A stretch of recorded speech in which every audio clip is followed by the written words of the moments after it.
The Lord be with you. and with your spirit. Proclamation from the Holy Gospel according to Matthew. Glory to you, O Lord.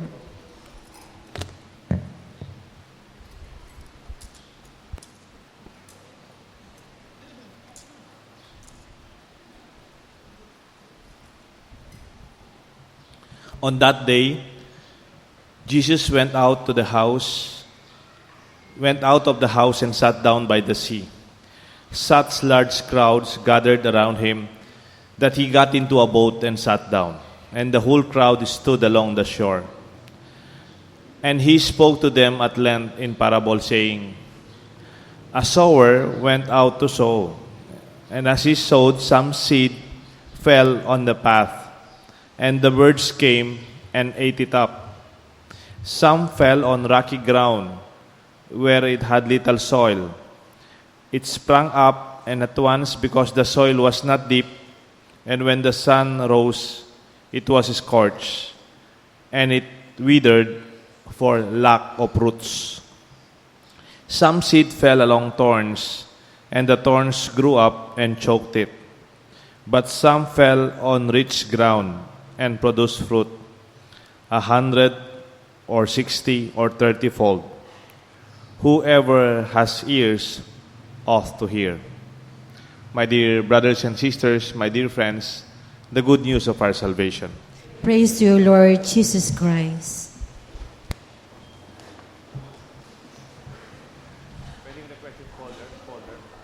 Folder brown.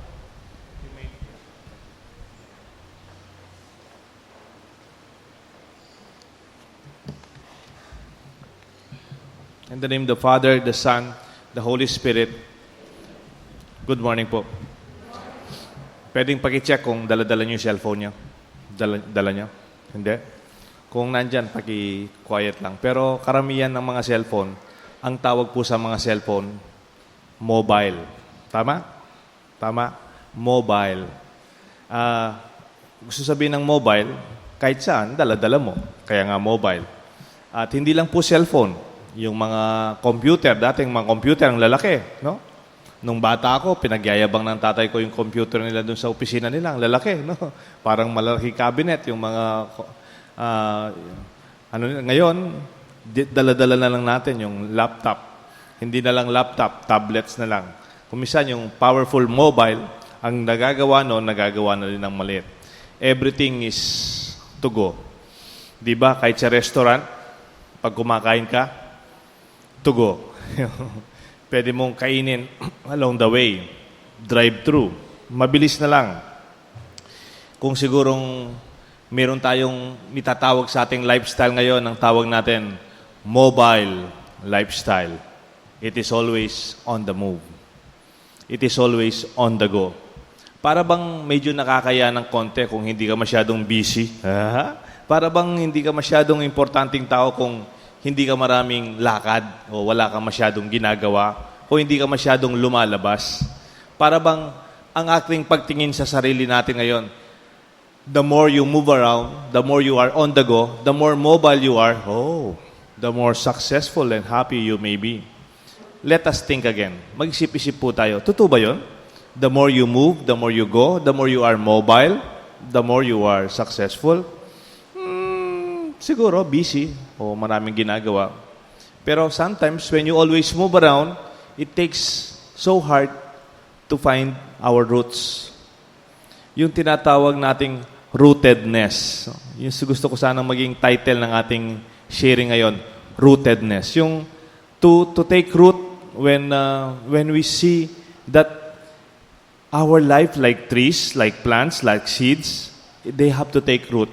In the gospel today, the sower was planting seeds. He was sowing seeds. And some fell on rocky ground, some fell along the path, some fell on bushes and different places. Some fell on good ground. But what is important is as they fell on good ground, they took root. Kasi yung dito sa gospel, sinabi, because of lack of roots, they died. Dahil kulang ang kanilang ugat, kagad silang namatay.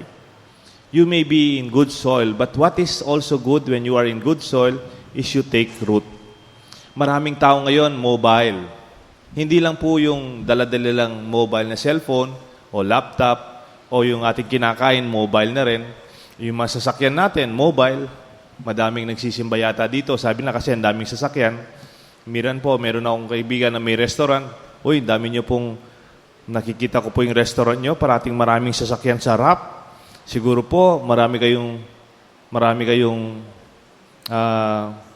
client, marami kayong customer. Ay, Father, ang mga tao ngayon, isang sasakyan, isang tao.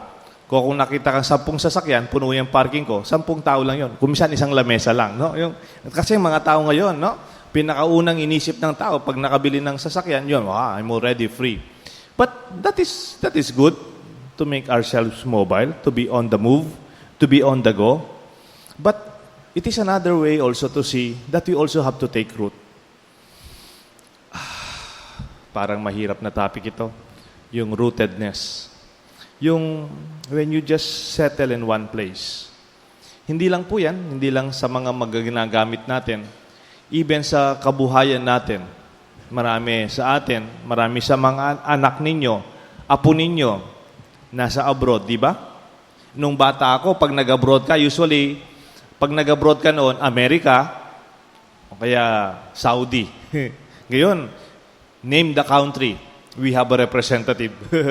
But in spite of this mobility of the Filipinos, mobility of your family, that is good. Maybe they are earning better.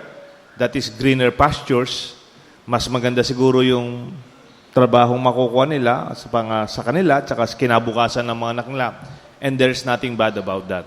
But I hope even when they travel, when they go to work abroad, I hope they do not lose their roots. Sana hindi mawala ang kanilang mga ugat. Saan po yung ugat na yan? Yung relasyon natin sa pamilya, our rootedness with the family, our rootedness with the community, our rootedness with our own identity, with our friends and best friends. Kuminsan, pag nag-abroad ka, yun yung nawawala. Nag-gain ka ng siguro additional income, pero sometimes it's possible you lose your sense of identity or rootedness. Because in the another place, you simply become a stranger, another face in the crowd. Hindi mo kilala ang kapitbahay mo at hindi ka rin kilala.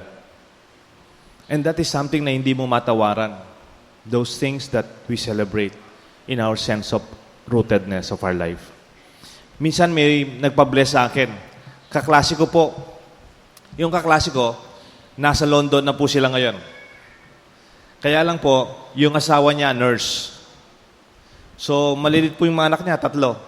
2 babae, 1 lalaki. Inaanak ko pa yung isa. Tapos po, nagpunta sila sa London. Bago po sila umalis, nagpa-bless sa akin. Alam niyo po, nung binless ko sila, kala ko excited yung mga batang pupunta ng London. Ha? Alam niyo po, yung mga bata, umiiyak sila. Sabi ko sa kaklase ko, kikyak la rin ang anak mo. Sabi po nung classmate ko, hindi nila maiwan yung mga kaibigan nila at mga kaklase at mga kalaro nilang kapitbahay namin. That's true, isn't it? Maybe you can say may Facebook na ngayon, may Wi-Fi communication na ngayon, but real rootedness is not something virtual. It's not something hanging on the air. Okay lang kung ornamental plant ka lang, nakasabit ka lang, wala kang talagang ugat. But for us to really bear fruit, we really have to be rooted. Marami pong kilalang nag-abroad, umuwi. May kaklase kong umuwi ngayon.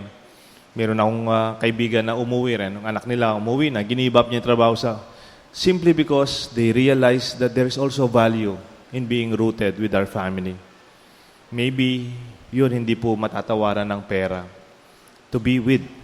And sometimes, even pwede kang naka-abroad, keep in touch with them. Always update them. Tell them what is happening. Maganda ngayon, meron ng technology of communication. Nung bata kami, pag mag-Saudi yung tatay mo, 3 years. 3 years mo siyang hindi nakikita. Kaya nga pag uwi ng tatay nun, stranger, hindi nila alam yung itsura ng tatay nila, umiyak yung mga anak. Pero ngayon po, we could always nourish that relationship. Keep them rooted with your family. And that is also a struggle people who are who are already sick. Di ba po, kung minsan malakas tayo, we are always on the go. Di ba, pag nagtatrabaho tayo, busy-busy tayo, maaga hanggang afternoon, alam na natin gagawin. Pero pag nagkasakit tayo, alam niyo po yung struggle ng mga nagkakasakit. Hindi lang yung may sakit dito, mahina yung katawan doon, may sakit silang pinapa-MRI o pinapa-X-ray. Yun, kung minsan natatapatan ng gamot yun eh. Ang kahirapan ng ibang may sakit, for them to accept, they have to stop. They have to settle down. They have to rest. To be in one place. Pero pag sanay kang umaalis, sumasanay kang may lakad, para bang hindi kumpleto na yung buhay mo. But the gospel today, like seeds that fell and stood good ground, we have to settle. We have to celebrate our own rootedness. Meron pong dalawang terms na parang pareho pag pinakinggan mo. Rootless at saka ruthless. Yung rootless, walang ugat. Kahit saan, nandyan ka. Pakalat-kalat ka. Palipat-lipat ka. Pero yung ruthless, mas mahirap yon. Hindi naman the extreme side of ruthless na walang pakundangan. Hindi naman yon. Yung hindi po nakilala. Yung you don't care anymore. You don't feel for another person. Because the other person is just a stranger. Kaya kunyari, may nangyari sa kapitbahay. Hindi man alam kung birthday nila o may sakit si Lord. Stay sa bahay at magbasa, mag-isip at sumulat. Kumisan, they have developed civilizations in terms of culture. Mas marami silang napuproduce na art and even writings. Pero parati kang nasa labas, sometimes it does not take root. I think the gospel today invites us not only to talk about moving around, but also settling down, to take the root of our own experience of the Word of God alive in us.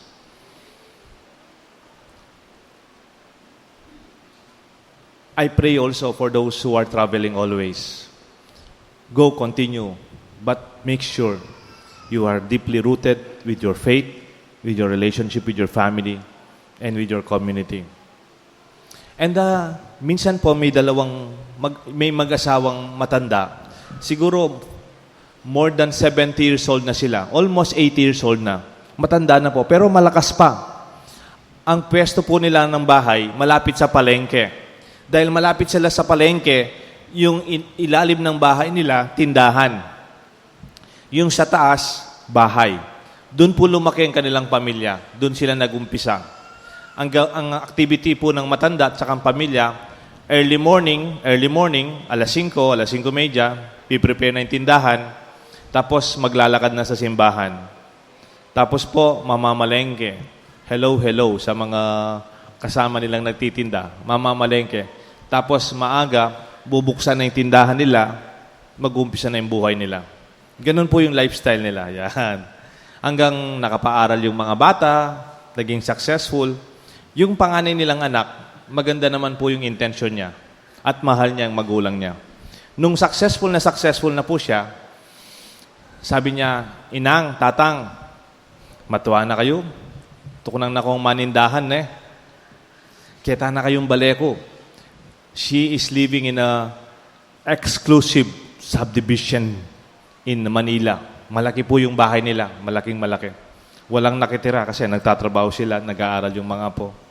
Kinuha si Tatang at saka si Inang doon sa pwesto nila sa palengke at dinala doon sa magandang bahay sa Manila. Exclusive subdivision.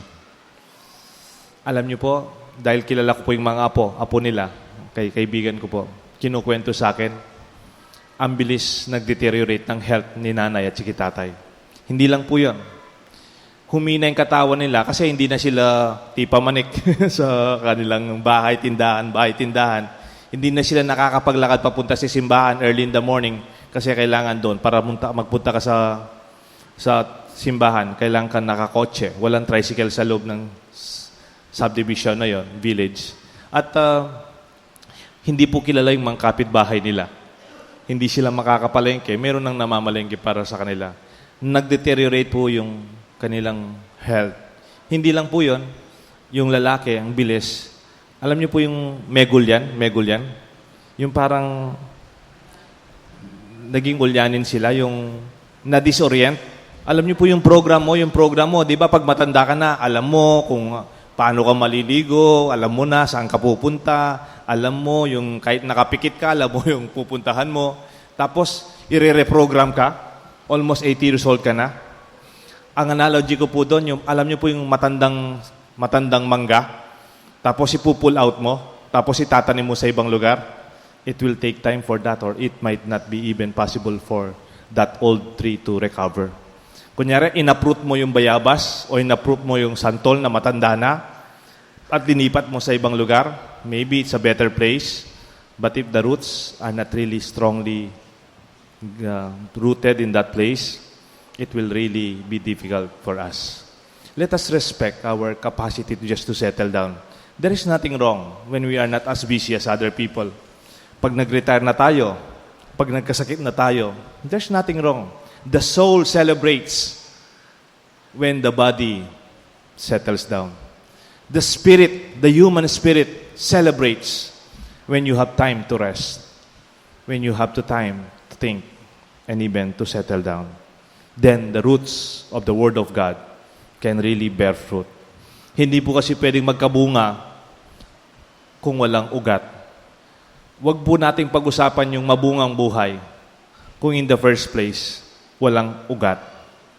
And for us to take root, we have to settle down. We have to have capacity to listen. Pag always busy ka, wala kang oras makinig. Wala kang oras mag-appreciate ng simple things that we are missing. When we are always on the go, it seems good, but in the long run, the soul longs for a restful and settled life.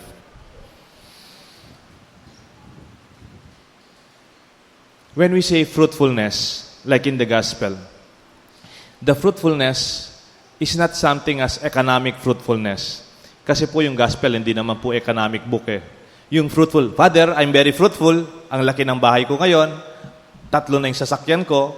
At may savings pa ako. At maganda yung negosyo ko. That's fruitful life. Yes, economically. Financially, that's fruitful. But we're not talking of economic fruitfulness here.